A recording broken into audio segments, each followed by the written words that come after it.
Hi everyone, this video is part of our Vision Update 2021 here at Amblecote Christian Centre.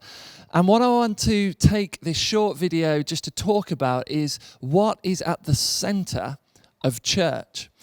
So we can learn lots about something by examining the centre of it. Let me give you a little example. If you think about a computer has at its core, at its centre, a processor. And that processor, in a sense, makes it a computer. You can have lots of different screens attached to that or lots of different inputs. But the processor is at the center, and it's that makes it a computer. So by looking at the processor, we can learn more about the nature of the computer, about what it is and what it does. So the question is, what is at the center of church? Now, I'm going to give a little caveat to these examples that I'm going to give, in that I'm going to assume, to begin with, that Jesus is at the center, okay? Now, maybe that's a big assumption. Maybe in some places Jesus isn't at the center, but let's be really kind and assume that at the center of what we're talking about today is Jesus. So Jesus is at the center, and we're going to begin with that and give that as a kind of caveat to all of these examples. But around Jesus, gathered around Jesus, what is at the center of the way that we do church, the form of church that we take? Now, let me give you an example. For a while, we maybe saw the building as the center of church. So what we might do is... There's my example of a building. That is a church building, and around this building we might have prayer. So that's an example where we might go to the building to pray, or we might have our pastoral meetings there. So we go to the building, we have our pastoral, and also we have worship. So again, we might have saw that actually only in that place of worship, only in the church building can we really do those things. Those things revolve around the building. Now, I think that we've all sort of seen that that is not the biblical form of church. Though there's nothing wrong with buildings, we have buildings, they keep us out of the rain, they're great places to meet. They're not the center, the real core of what church is. So let's get rid of that for a moment.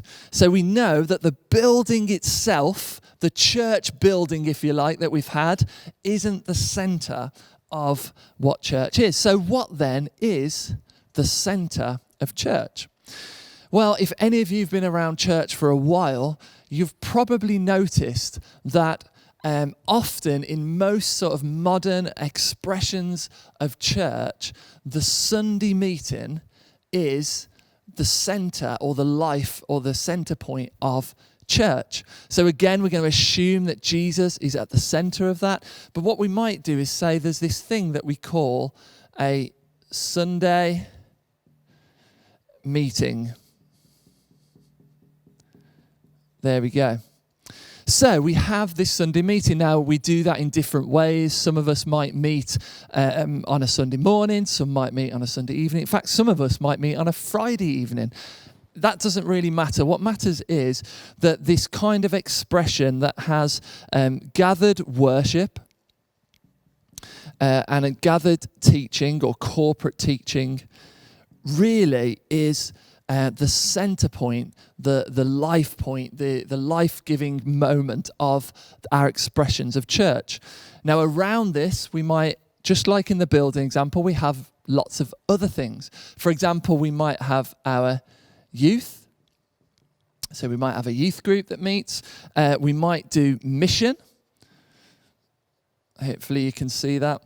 Or evangelism. We might have small groups. And all of these things happen, but if we're honest, the energy for them, the life for them, and even at times the finance to keep them going revolves around this Sunday meeting, this Sunday service, we might call it. And whilst this, of course, may not be wrong, I think what it does is it brings us to a few pitfalls. It makes some things really important that maybe shouldn't be so important to us as a church. So, let me give you some examples of that. One thing that this can lead to, a pitfall that this way of seeing church can lead to, is a dependence on numbers.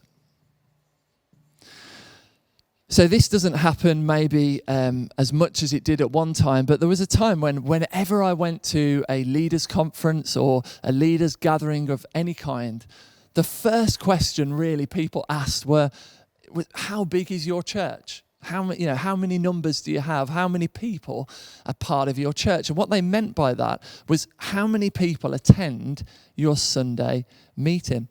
And I think that happens because in this way of viewing church, the ability that we have for mission, the ability that we have for community and small groups, the ability that we even have for a staff team or any of these kind of things, they revolve around the energy and the life that is produced in this meeting.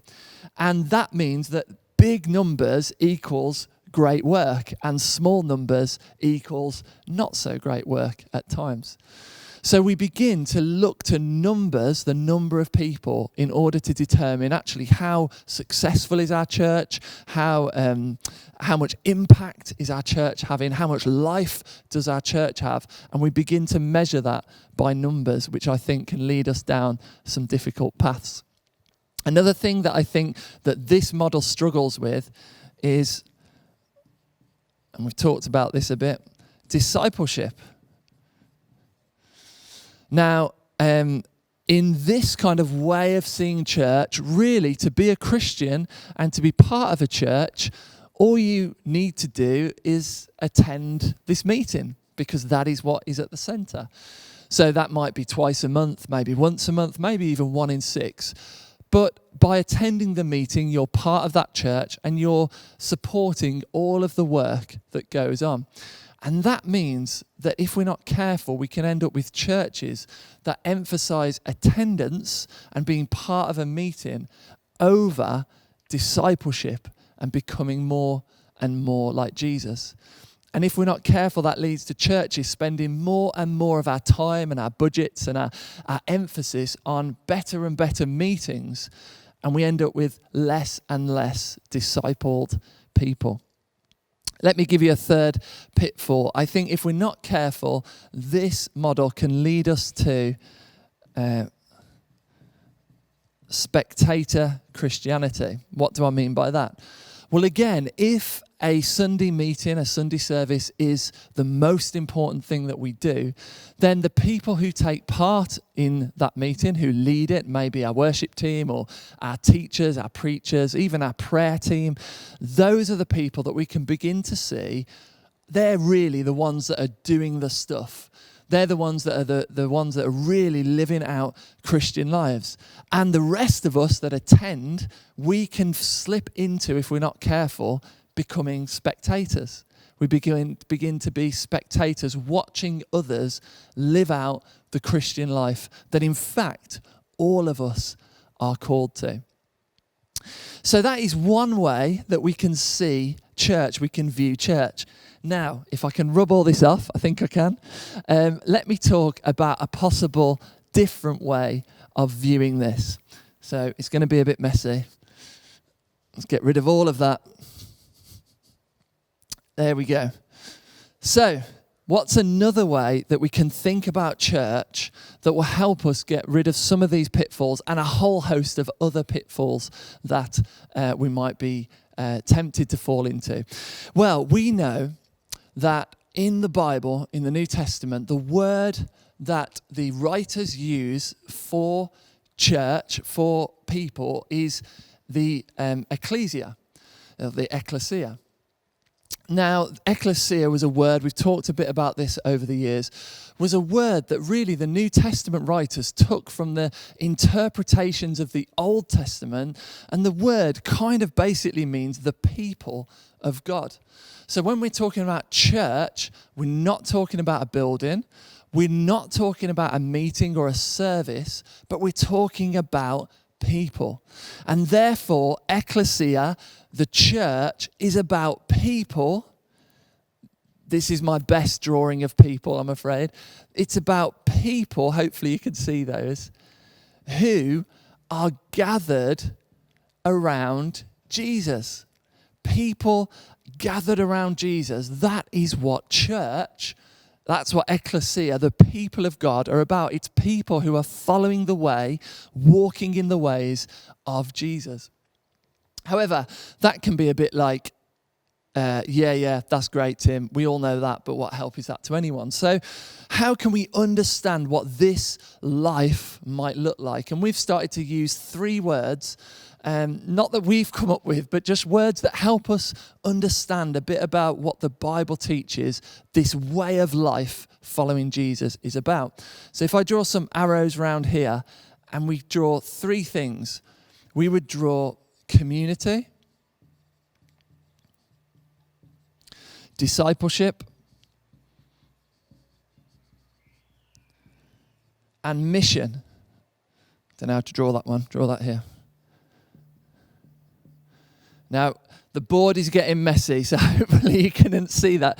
But if we wanted to try and understand what a life following Jesus looks like, then 3 words we could use that would hopefully incorporate a load of what the New Testament teaches is following Jesus together in community, following Jesus together in discipleship, and following Jesus together in mission. This is what we think and what we believe church actually is about, a group of people following Jesus together in mission, community, and discipleship. So the question then that sometimes people will ask and throw at me is, are you saying that then Sunday services aren't important or that we should get rid of them?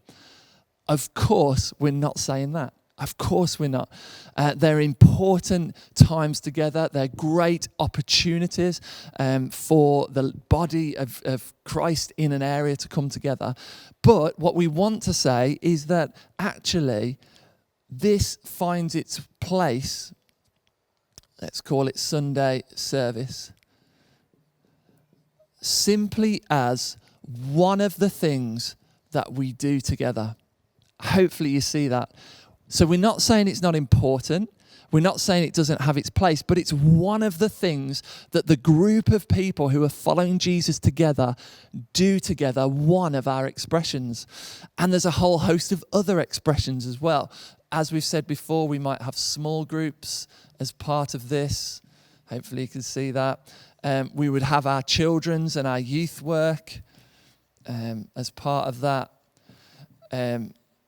We would have our mission, some expressions of mission in this, some ways that we do that together. And I could draw a whole host of other things around this. But the point is that these things around here is not where the life of Jesus is generated from. Actually, the life of Jesus is generated from the people who are following Jesus, critical, in mission, community, and discipleship. And what I believe is that this releases us from a dependence on numbers. It releases us from measuring our success, from how many people we can get in a room, and actually begins to say, how are we living out community, discipleship, and mission?